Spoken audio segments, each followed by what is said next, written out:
Hello guys, welcome to your channel Doer classes. मैं हूं देव। आज हम आपके साथ आधुनिक भारत का इतिहास परीक्षावाणी प्रकाशन की जो बुक है उसका रिव्यू लेकर आए हुए हैं। ये एकदम लेटेस्ट एडिशन है।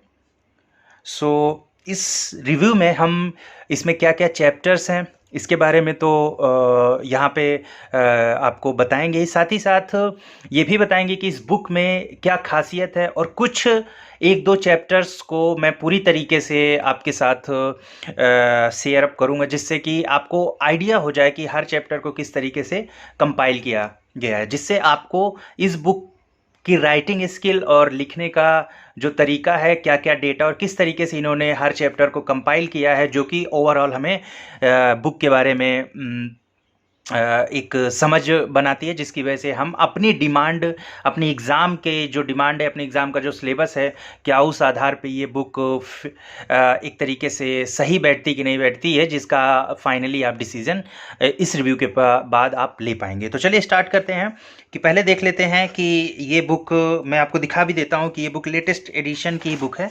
आप यहाँ पे देख सकते हैं 2020 एंड 21, और परीक्षावाणी का ये जो पूरा का पूरा इन्होंने सारा इसमें अपना डिटेल दे रखा है। आप यहाँ पे प्राइस देख सकते हैं 320 यहाँ पे प्राइस लिखा हुआ है, तो 10 to 15 to 20% के आसपास डिपेंड अपॉन हर शॉप में आपको इस टाइप से डिस्काउंट देखने को मिल सकता है। तो आप अप्रॉक्स 60 रुपये के आसपास या 50 रुपये के आसपास डिस्काउंट करके 270, मुझे लगता है 270 या 275 के आसपास आपको ये बुक मार्केट में मिल जाएगी। तो चलिए पहले हम लोग इसमें बात कर लेते हैं कि इसमें क्या क्या चैप्टर्स दिए गए हैं, और फिर उसके बाद हम एक दो चैप्टर को लेंगे और इस बुक की कुछ जो खासियत है उनके बारे में चर्चा करेंगे। ठीक है। सो विषय सूची आप देख सकते हैं। पहले तो इन्होंने ये दिया है कि कौन कौन से बुक को उनके लेखक कौन कौन हैं। सो इस बुक के राइटर इन्होंने मेंशन फिलहाल नहीं किया है, बट हम लोग यहाँ पे देख सकते हैं, कैन नॉट मेंशन हियर। चलिए देखते हैं चैप्टर्स क्या क्या है। सो लास्ट में दिया हुआ है क्या, इनके राइटर नहीं दे रखा है। आप इसकी मोटाई भी देख सकते हैं, और लेंथो प्रॉक्स मुझे लगता है कि 15 to 18 सेंटीमीटर के आसपास की लेंथ है इसकी, और इसकी जो मोटाई है पेज 500 पेज की बुक है। ठीक है। सो चलिए अब चैप्टर्स की तरफ ही हम लोग रुक करते हैं कि इसमें क्या क्या चैप्टर्स हैं। आधुनिक भारत के इतिहास में पहला चैप्टर यूरोपीय कंपनियों का आगमन। नो डाउट कि यही होता ही है। इसके सब टॉपिक जैसे पुर्तगाल, डच, फ्रांसीसी, अंग्रेज, डेनिश, ये सब का बाय और सारी चीज़ें। फिर मुगल साम्राज्य का पतन। नेक्स्ट चैप्टर, जैसे मुगल साम्राज्य के पतन में इन्होंने उत्तरकालीन मुगल शासक जैसे बहादुर शाह प्रथम हो गया, और ये सब इन्होंने सीक्वेंस भी दे रखा है, और साथ ही साथ इनका क्या क्या, किस तरीके से इन्होंने क्या क्या काम किया। फिर विदेशी आक्रमण अलग से इन्होंने चैप्टर, मतलब उसी के तहत सब टॉपिक बनाकर, जैसे नादिर शाह और अहमद शाह अब्दाली, दो औरंगजेब के बाद इन्हीं का ही आक्रमण मुगल शासन पे हुआ था। फिर उसके बाद नवीन राज्यों का उदय, मुगल काल के समय कौन कौन से नए राज्य विकसित हुए थे। एंड उसके बाद आप देख सकते हैं कि दक्कन हो गया, भरतपुर हो गया, राजपूत हो गया, सिख हो गया। ये अक्सर एग्जाम में देखने को, ये चैप्टर्स से क्वेश्चन देखने को मिलते हैं। ठीक है। फिर यहाँ पे मराठा राज्य और संघ, इसी चैप्टर के तहत इन्होंने एक सब टॉपिक मराठा राज्य और संघ, क्योंकि one of the most important Shivaji से क्वेश्चन आपको अक्सर देखने को मिलेगा। पेशवा, उसमें बालाजी बाजीराव हो गया, या बाजीराव प्रथम, इन सब के, माधवराव, इन सब के बारे में क्वेश्चन अक्सर एग्जाम में देखने को मिलता है। नेक्स्ट चैप्टर की अगर बात की जाए, यहाँ पे आप देख सकते हैं सब टॉपिक में एक और है कि मराठों के पतन के क्या कारण थे। ठीक है। सो ये मेंस के पॉइंट ऑफ व्यू से मुझे लगता है कि इंपॉर्टेंट साबित होगा। ब्रिटिश शासन का भारतीय अर्थव्यवस्था पर प्रभाव क्या पड़ा। सो जैसे उपनिवेशवाद के विभिन्न चरण इन्होंने बात की, जैसे आरसी दत्त ने बात की थी। ग्रामीण उद्योगों एवं नगरीय दस्तकारियों का पतन, धन की निकासी का सिद्धांत, दरिद्रता काल, ये सब भू राजस्व व्यवस्था जैसे स्थायी बंदोबस्त, रैयतवाड़ी, महालवाड़ी, भू राजस्व संबंधी समितियां जो बनाई गई थी। सो इस तरीके के इन्होंने टॉपिक इसमें कंपाइल किया है। कृषि का वाणिज्यीकरण और ब्रिटिश काल की आर्थिक विकास, ये टोटल इस टॉपिक के तहत इन्होंने सब टॉपिक बना रखा है। 1857 का विद्रोह, one of the most important, बहुत ज़्यादा इससे क्वेश्चन हर एग्जाम में देखने को आपको मिलता ही है।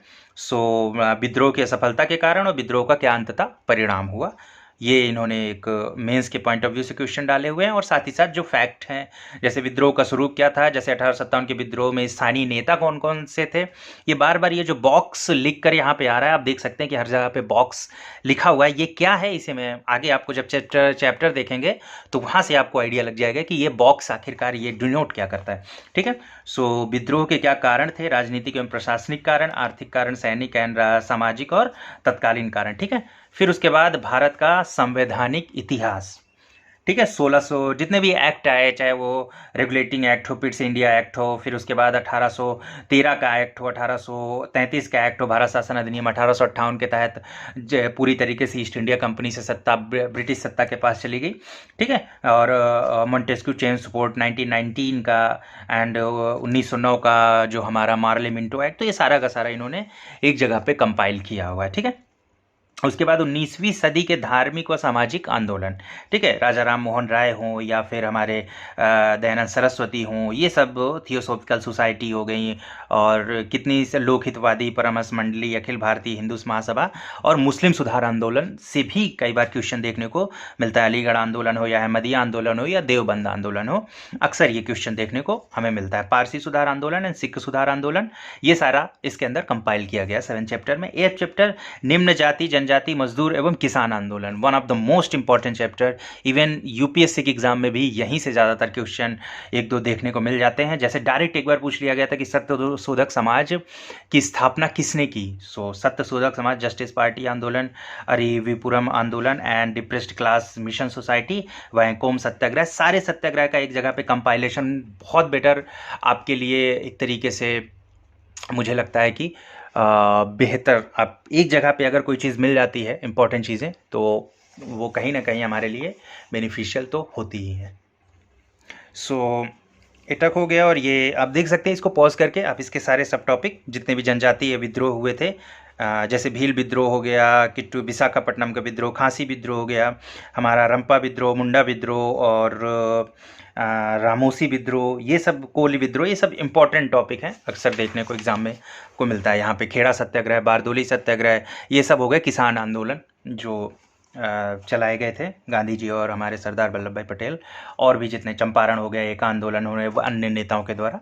ठीक है, भारत को ब्रिटिश शासन की विरासत, ये एक चैप्टर है, बहुत इंपॉर्टेंट चैप्टर ये भी है, क्योंकि भारत में शिक्षा का विकास, जैसे चाहे वो चार्ल्स वुड डिस्पैच हो 1854 का, चाहे हंटर शिक्षा आयोग हो 1913 का सरकारी प्रस्ताव हो, सैडलर आयोग हो, इस तरीके के क्वेश्चन अक्सर देखने को हमें एग्जाम में मिलते हैं। और सीक्वेंस भी अक्सर यूपी पीसीएस जैसे एग्जाम्स में तो ये सीक्वेंस भी कई बार पूछ लेता है पीसीएस के एग्जाम्स में।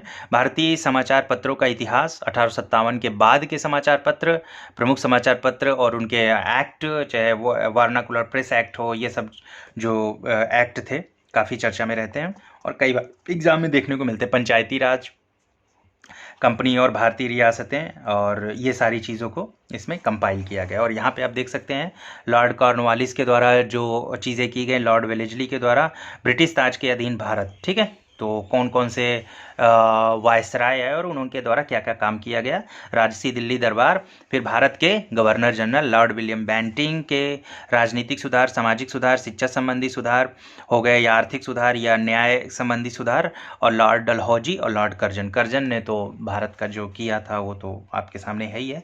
आप यहाँ से अच्छे से इसको रिवाइज कर सकते हैं और देख सकते हैं, पढ़ सकते हैं।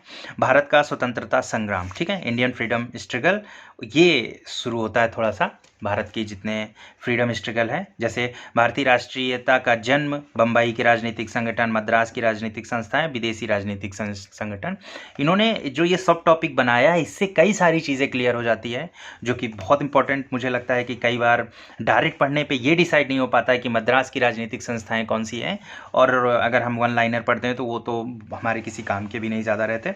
भारतीय राष्ट्रीय आंदोलन, प्रथम चरण उदारवादी दल, फिर उसके बाद कांग्रेस से पूर्व की जितनी संस्थाएं थी आपने अक्सर पढ़ा होगा, लैंड ऑर्डर सोसाइटी हो गया, Bengal British India Association, Indian League Calcutta, ये सारी चीज़ें इसमें। फिर भारतीय राष्ट्रीय कांग्रेस का जो 1885 में स्थापना हुई, उसके बाद क्या क्या चीज़ें देखने को मिली, फिर क्रांतिकारी आंदोलन, एंड यही सारे आपको सब टॉपिक आप यहाँ पे पॉज करके देख सकते हैं। जैसे उग्र राष्ट्रवाद का जो उत्पत्ति हुई लाल बाल पाल और आपने अरविंद घोष सुना होगा, उग्र राष्ट्रवाद के मेन नेता। एंड क्रांतिकारी आंदोलन का दूसरा चरण जो शुरू हुआ, वामपंथी आंदोलन, ठीक है, लेफ्टिस्ट मूवमेंट जो भारत में साम्यवाद, जैसे भारत में कम्युनिस्ट पार्टी, भारतीय कम्युनिस्ट पार्टी और कांग्रेस की भी जो सोशलिस्ट पार्टी थी, ये सारा चैप्टर आप यहाँ पे। फिर उसके बाद चतुर्थ चरण में गांधीवादी युग, रॉलेट एक्ट आया, जलियांवाला बाग हत्याकांड, खिलाफत आंदोलन, असहयोग आंदोलन, साइमन कमीशन, नेहरू रिपोर्ट, ये सारी चीज़ों, सविनय अवज्ञा आंदोलन, आप ये सारी चीज़ें यहाँ पे एक जगह पे आप देख सकते हैं। फिर उसके बाद भारत, स्वतंत्र भारत की उपलब्धियाँ, ठीक है, और जब नया भारत बना तो क्या क्या हुआ, जैसे नए राज्य का गठन, राज्यों का पुनर्गठन, शरणार्थियों का तो आफ्टर फ्रीडम, वो भी 74 तक का इसमें 47 से 74 तक का इसमें कंपाइलेशन किया गया। जैसे भारत के आम चुनाव 71 तक के आम चुनाव दिए गए, क्या क्या उसमें बदलाव हुए, किस तरीके से सारी चीज़ें हुई, आर्थिक विकास को लेकर जैसे योजना आयोग और पंचवर्षीय योजनाएं जो थी उसको भी यहाँ पे, भारत पाक संबंध किस तरीके से बदले और कैसा हुआ भारत चीन संबंध, और भूमि सुधार के तहत क्या क्या नए नए एक्ट आए और क्या क्या उसमें बदलाव किए गए उसका। तो और अंततः आधुनिक भारत की ऐतिहासिक विभूतियाँ, जैसे सुधारवादी व्यक्तित्व के तहत राजा राम मोहन राय, राधा कामदेव, ये सारा इन्होंने एक जगह पे चैप्टर कंपाइल कर लिया, जिससे आपको उन व्यक्तित्व के बारे में पढ़ने में मुझे लगता है कि एक जगह पे पढ़ लेंगे तो आपको एक आइडिया रहेगा मोटा मोटा, और वहाँ से क्वेश्चन आने के भी चांसेस काफ़ी रहते हैं। जैसे धार्मिक सुधार व्यक्तित्व हो गए, फिर राजनीतिक व्यक्तित्व में आप देख सकते हैं, क्रांतिकारी व्यक्तित्व में आप यहाँ पे देख सकते हैं, ठीक है। एंड जो कि इस बार इन्होंने कंपाइल किया है उसको मैं आपको ज़रूर, फिर ये कृषक व्यक्तित्व हो गया, शैक्षणिक और मजदूर आंदोलन से जुड़े महिला व्यक्तित्व में ये थोड़ा सा इंपॉर्टेंट, जैसे बेगम हजरत महल, सावित्रीबाई फुले, महारानी लक्ष्मीबाई, रामाबाई रनाडे, रामाबाई, श्रीमती भीमाजी भीकामी जी कामा, कस्तूरबा गांधी, मंतागिनी हजारा, सरोजनी नायडू, सुचेता कृपलानी। तो इसको किस तरीके से इन्होंने कंपाइल किया है, मैं आपको ये चैप्टर 12 चैप्टर थोड़ा सा उसका व्यू कर दूंगा, ठीक है। फिर विश्व का इतिहास थोड़ा सा, जैसे यूरोप में पुनर्जागरण के कारण क्या थे, ये सारी चीज़ें 13 चैप्टर में भी इन्होंने कंपाइल कर लिया है, जिससे आपको थोड़ा सा आइडिया वर्ड हिस्ट्री का भी रहेगा, तो आप कई सारे क्वेश्चंस को। और यहाँ पे इन्होंने फिर मेंस के सॉल्व जो यूपीपीसीएस में, सॉरी यूपीएससी में जो क्वेश्चन आए हैं उनका सोल्यूशन यहाँ पे दिया गया, कुछ और एग्जाम्स के क्वेश्चंस को भी इसमें कंपाइल किया गया है। सो चैप्टर वाइज इन्होंने बांटा है, जैसे भारत के संवैधानिक इतिहास से क्या क्या क्वेश्चन आए थे और उसको भी, तो ये भी चैप्टर मैं आपको दिखाऊंगा। ये इन्होंने एक्स्ट्रा ऐड किया जो मुझे लगता है कि मेन्स की तैयारी के लिए काफ़ी हेल्पफुल होगा, ठीक है। सो चलिए, यूरोपियों का आगमन का चैप्टर ना दिखाते हुए मैं आपको कुछ इम्पॉर्टेंट चैप्टर का रिव्यू कर देता हूं, जिससे आपको ये आइडिया लग जाए कि हाँ मेनली इन्होंने किस तरीके से बुक को कंपाइल किया है, ठीक है। सो चलिए हम लोग नेक्स्ट चैप्टर इसी को देख लेते हैं। Sorry for that, yes, British शासन का भारतीय अर्थव्यवस्था पर प्रभाव। तो देखिए, इन्होंने बताया कि ब्रिटिश उपनिवेशवाद के विभिन्न चरण क्या क्या थे, ठीक है। एंड उसके पश्चात औद्योगिक पूंजीवाद की अवस्था, और ये जो चार्ट इन्होंने बॉक्स में बना रखा है ये काफ़ी इंपॉर्टेंट हो जाता है पीटी के पॉइंट ऑफ व्यू से। जैसे आप देख सकते हैं, वैश्विक परिदेश में भारत में ब्रिटिश उपनिवेशवाद के क्रमिक चरणों को सर्वप्रथम किसने निरूपित किया, कार्ल मार्क्स ने। इस तरीके से हर पेज पे आपको, अधिकतर पेज में आपको ये परीक्षा दृष्टि से जो इम्पोर्टेंट है वो देखने को आपको यहाँ पे मिल सकता है। और साथ ही साथ डिटेल्ड में जो बता रखा है इन्होंने, ये तो ऑब्वियस है कि ये आपके एग्ज़ाम्स के लिए काफ़ी लाभदायक भी होगा। एंड चैप्टर्स को पहले ब्रीफली इन्होंने काफ़ी अच्छे तरीके से कंपाइल किया है। उस चैप्टर में जितनी भी बातें हो सकती थी उसको काफ़ी अच्छे से वर्णन भी किया है। जैसे आप देख सकते हैं कि रैयतवाड़ी, फिर हो गया महालवाड़ी, फिर ग्रामीण उद्योगों एवं नगरीय दस्तकारियों का पतन, किस तरीके से पतन हुआ जब ब्रिटिश मशीनरी की वजह से भारत में उनकी चीज़ें बिकने लगी, उस तरीके से कैसे पतन हुआ, और धीरे धीरे करके ब्रिटिश ने अपना साम्राज्य जो कि हर रजवाड़ों में जहाँ तक इन्होंने फैला लिया, जिसकी वजह से, क्योंकि जो लोकल सामान था या लोकल उद्योग था उसके संरक्षण कहीं ना कहीं यहाँ के राजाओं के द्वारा ही किया जाता था। बट जब से ब्रिटिश के अंदर में आ गए तो उनके द्वारा कई सारी चीज़ों का पतन शुरू हो गया, ठीक है। कृषि का वाणिज्यीकरण आप देख सकते हैं, परीक्षा की दृष्टि से पहला चाय बागान कहाँ लगाया गया था। तो इस तरीके के क्वेश्चन कई एग्जाम में देखने को डायरेक्ट मिलते हैं, तो वो हमारे लिए कहीं ना कहीं इंपॉर्टेंट हो जाता है। जैसे ध्यान देने वाली बात क्या है कि दादा भाई नौरोजी की कौन कौन सी पुस्तक थी, तो poverty and un British rule in India 1867 में, the wants and the means of India, ठीक है, and on the commerce of India. इस तरीके से क्या आप जानते हैं कि नैतिक निकास क्या होता है? तो कुछ जो इम्पोर्टेंट पॉइंट्स हैं या इम्पोर्टेंट शब्द हैं उनको भी यहाँ पे बॉक्स के अंदर चीज़ों को बताया गया है। दरिद्रता और अकाल, फिर उसके बाद परीक्षा की दृष्टि से, और फिर लास्ट में ये क्या करते हैं, ये सारा चीज़ इस तरीके से कंपाइल चैप्टर को करते हुए लास्ट में जितने भी यूपीएससी, यूपी पीसीएस हो गया, बिहार पीसीएस हो गया, जहाँ पे भी एमपी पीसीएस हो गया, उस चैप्टर से जो क्वेश्चन आए रहते हैं उनको पूरा कंपाइल किया गया और नीचे फिर उसका आंसर दिया गया है। तो आपको अंत में पीटी की प्रैक्टिस करने के लिए भी ये चैप्टर आपके हेल्पफुल हो सकता है। ये 1857 के विद्रोह, जैसे कि आप देख सकते हैं विद्रोह का स्वरूप क्या था, सारा का सारा, ठीक है। आरसी मजूमदार, ये विद्रोह की प्रमुख पुस्तकें किसने किसने लिखी, फिर यही है जो बॉक्स शुरू में, बार बार मैं कह रहा था कि जो बॉक्स शुरू में दिया हुआ है ये वही बॉक्स हैं जिसको इंडिकेट किया गया है कि बनाया गया है बॉक्स। तो अब यहाँ पे देख सकते हैं कि विद्रोह का स्वरूप पूर्णतः सिपाही विद्रोह था, इन्होंने कहा है, किसने क्या कहा, ये सारी चीज़ें यहाँ पे बॉक्स में बना कर दी गई। फिर विद्रोह का आरंभ और विस्तार, 1857 के विद्रोह के समय ब्रिटिश का प्रधानमंत्री कौन था, ठीक है। ये कई बार क्वेश्चन देखने को मिलता है। तो ये जो चीज़ है ये आपको थोड़ा सा इस पुस्तक की यूनिकनेस आप कह सकते हैं कि काफ़ी इम्पोर्टेंट ये पुस्तक इस तरीके से बनाई, मतलब आपके लिए मुझे लगता है कि हेल्पफुल काफ़ी रहेगी। फिर ये प्रथम स्वतंत्रता संग्राम के प्रमुख स्थल कहाँ कहाँ पे क्या क्या था, आप ये पिक्चर मेंस में अगर आपका 1857 विद्रोह आता है तो आप ये पिक्चर को वहाँ पे ज़रूर बना सकते हैं, ठीक है। विद्रोह के क्या कारण थे, राजनीतिक एवं प्रशासनिक कारण, ठीक है। यहाँ पे आप देख सकते हैं 1800 विद्रोह के प्रसिद्ध स्थानीय नेता, जैसे ये अक्सर देखेंगे आप, मेरठ के कदम सिंह, हरियाणा के हो गए सुल्तानपुर रामगढ़, गोरखपुर के गजाधर सिंह, मथुरा के देवी सिंह, सतारा के बाबूजी गुप्ते, हैदराबाद के सोनाजी पंथ, एंड केरल, असम, एंड अभी थोड़ा सा लखनऊ वगैरह का इसमें कंपाइल नहीं किया गया है, आपको वो भी जल्द ही देखने को मिल जाएगा इस बुक में। सो आर्थिक कारण, सामाजिक और धार्मिक कारण, सैनिक कारण और विद्रोह के असफलता के क्या क्या कारण थे, आप यहाँ से देख सकते हैं, ठीक है। फिर जैसा कि मैंने बोला कि हर चैप्टर के बाद जितने भी क्वेश्चन पीटी में आए हैं मोस्ट प्रोबेबली और काफ़ी इंपॉर्टेंट, जैसे यूपी पीसीएस 90 तक के क्वेश्चन इसमें कंपाइल किए गए हैं, आरएएस आरटीएस के भी क्वेश्चन 1993 के, तो ये क्योंकि चैप्टर इंपॉर्टेंट है तो मुझे लगता है कि हाँ 69 ज़्यादा क्वेश्चंस इसमें कंपाइल किए गए हैं। तो इस तरीके से आप देख सकते हैं कि इस बुक को कंपाइल किया गया, जहाँ पे ज़रूरत पड़ा सिनॉप्सिस बनाया इन्होंने, जहाँ पे ज़रूरत पड़ा चार्ट्स के माध्यम से, बॉक्स के माध्यम से इन्होंने चीज़ों को अच्छे तरीके से कंपाइल किया। तो आई होप को आपको चैप्टर का कंपाइलेशन समझ में आ गया होगा। हम चलिए आपको मेंस का जो कुछ पॉइंट था, जैसे ये आपने मैंने कहा था कि आपको ये चैप्टर आपको दिखा देता हूँ, ठीक है।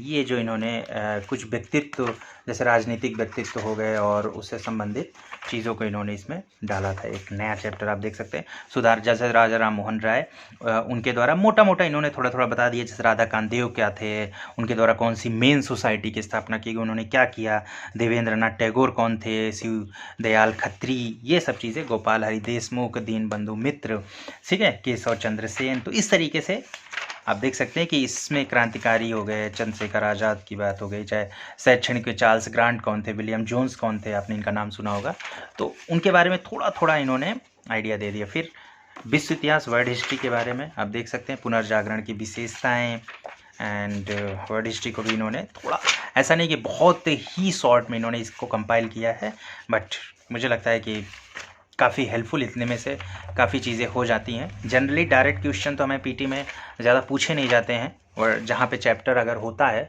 तो शायद पूछे जाते होंगे, बट फिर भी देख सकते हैं आप, इन्होंने उसको भी कंपाइल किया है।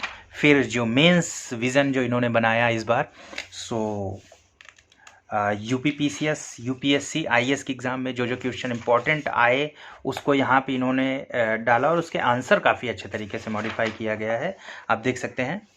कुछ क्वेश्चन इन्होंने अपनी तरफ से बनाया है, शायद मे बी आगे के एग्ज़ाम्स में आपको देखने को मिले। जैसे आप देख सकते हैं कि आईएएस 14 में मेंस में आया हुआ था कि भारत में 18वीं शताब्दी के मध्य से स्वतंत्रता तक अंग्रेजों की आर्थिक नीतियों के विभिन्न पक्षों पर समालोचनात्मक परीक्षण कीजिए। तो किस तरीके से इन्होंने आंसर को कंपाइल किया है, उससे आप थोड़ा सा आंसर राइटिंग को भी बेहतर कर सकते हैं। सो आइडिया आपको लग सकता है। सो ओवरऑल ये बुक इस तरीके की चीज़ों के साथ इतने सारे चैप्टर्स और किस तरीके से चैप्टर को कंपाइल किया गया है, और मैंने इसकी कितनी मोटी है ये चीज़ तो मैंने आपको दिखाई दिया, ठीक है। एंड लेंथ भी आपको आइडिया लगी गया, ठीक है। 4 4 मतलब अप्रॉक्स 12 से 14 के अंगुल के आसपास, यानी 15 से 16 सेंटीमीटर के आसपास की बुक है, ठीक है, इसकी length. So I hope so कि आपको इस आइडिया लग गया होगा इस बुक की सारी चीज़ों के बारे में। सो अगर आपको ये रिव्यू अच्छा लगा तो लाइक करें, एंड आपने अगर आप चैनल को सब्सक्राइब ना किया हो सब्सक्राइब करें, और इसी तरीके से हमारे साथ बने रहें। अगर आपको कोई और बुक का रिव्यू चाहिए हो तो एज़ सुन एज़ पॉसिबल हमारे पास आप मैसेज करें, एज़ सुन एज़ पॉसिबल हमारी टीम उस पर वर्क ज़रूर करेगी। Thank you for watching our video, thank you.